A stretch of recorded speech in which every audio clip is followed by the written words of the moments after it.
Définition d'une intégrale. On va considérer une fonction f qui modélise le nombre de malades exprimé en milliers d'une maladie suivant le temps t mesuré en semaines. Donc ici, par exemple, à l'instant 0, on n'a aucun malade. À l'instant 0,5, donc une demi-semaine, on a donc 2000 malades. À l'instant une semaine, on a environ 4000 malades. Au bout de 4 semaines, on a un peu moins de 10 000 malades. Et par exemple, au bout de 6 semaines, on a un peu plus de 2000 malades. Si je cherche à savoir le nombre de malades sur l'ensemble de la période, de 0 à 6,3 semaines à peu près.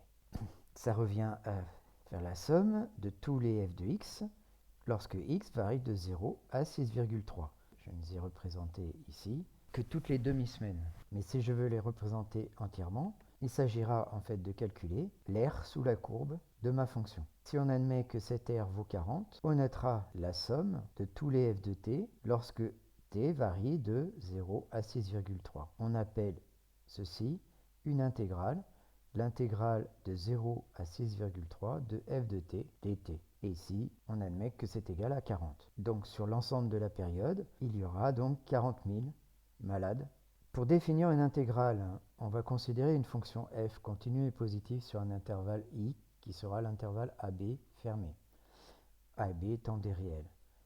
L'aire du domaine A définie par x compris entre a et b et y compris entre 0 et f de x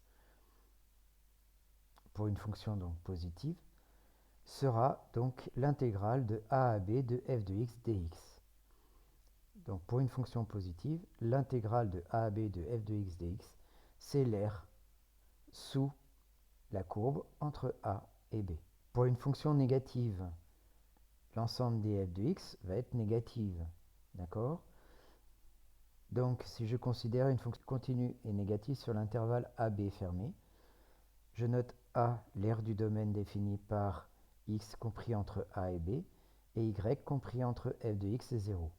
C'est bien l'aire délimitée en gris ici. Ainsi, donc l'intégrale de a à b de f de x dx sera l'opposé de l'aire grisée. Si je considère maintenant une fonction continue sur l'intervalle AB fermé, telle que la fonction est à la fois positive et négative sur cet intervalle AB, elle s'annule en C. On va considérer ici donc l'ensemble A1 des aires où f de x est positive et l'ensemble A2 des aires où f de x est négative.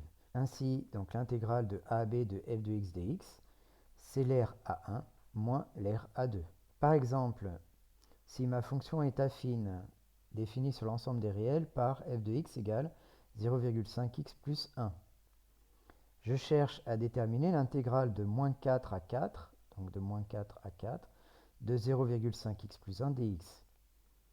Je vais découper ici mon aire en la partie négative et la partie positive, f de x annulant en moins 2.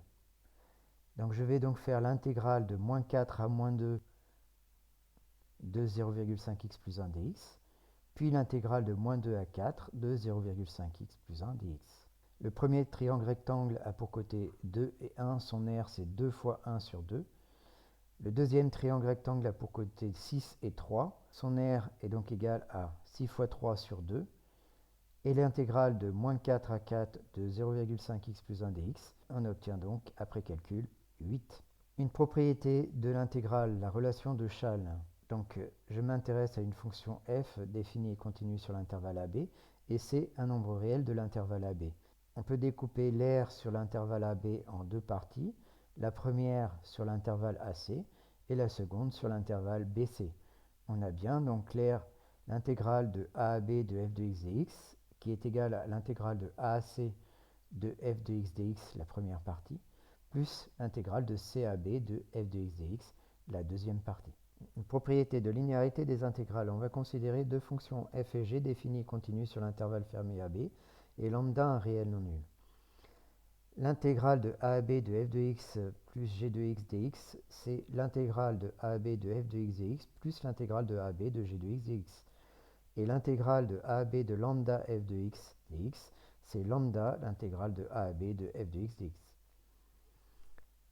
Par exemple, si je suppose que l'intégrale de 0 à 4 de f de x dx est égale à 5 et que l'intégrale de 0 à 4 de g de x dx est égale à 7, Dans ce cas-là, si je souhaite calculer l'intégrale de 0 à 4 de 3 fois f de x moins 2 fois g de x dx, je vais d'abord décomposer avec la première propriété en somme. Ça donne l'intégrale de 0 à 4 de 3f de x dx plus l'intégrale de 0 à 4 de moins 2 g de x dx. Ensuite, j'utilise la deuxième propriété sur chacun des deux termes.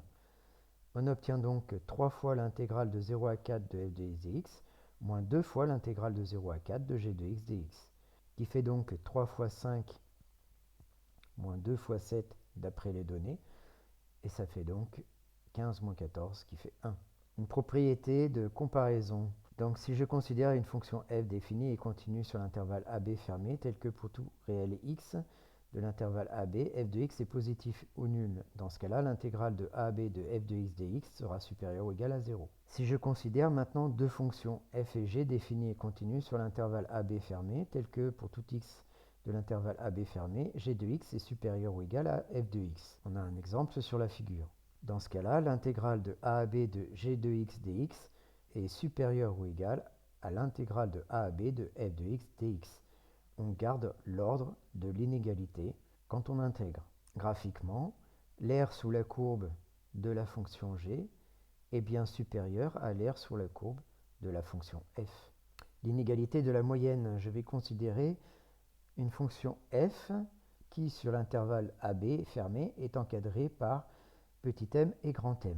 Dans ce cas-là, si on intègre donc l'ensemble, on garde l'ordre de l'inégalité et on obtient donc petit m facteur de b moins a inférieur ou égal à l'intégrale de AB de f de x dx inférieur ou égal à grand M facteur de b moins a. Par exemple, sur le graphique ici, j'ai ma fonction f qui est encadrée par petit m et grand M sur l'intervalle AB. M facteur de b moins a, c'est l'aire du rectangle bleu.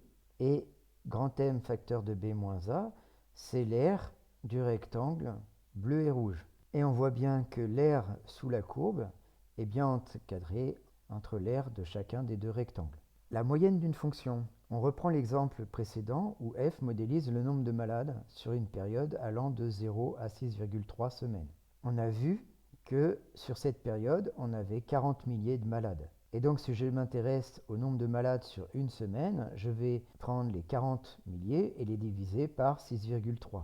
40 divisé par 6,3 fait 6,349. Ce sont ici donc des milliers de malades. Ça fait donc environ 6349 malades par semaine. L'aire sous la courbe va être la même que l'aire sous la fonction constante égale à 6,349. Et donc, l'intégrale de 0 à 6,3 de f de t dt est égale à l'intégrale de 0 à 6,3 de 40 sur 6,3 dt, qui fait aussi 40. D'une manière générale, si je considère une fonction f continue sur l'intervalle AB fermé, on appelle donc valeur moyenne de f de x sur l'intervalle AB fermé le nombre 1 sur b moins a, intégrale de a à b de f de x dx. Voilà, cette vidéo est finie. J'espère qu'elle vous a plu et à bientôt pour une nouvelle vidéo.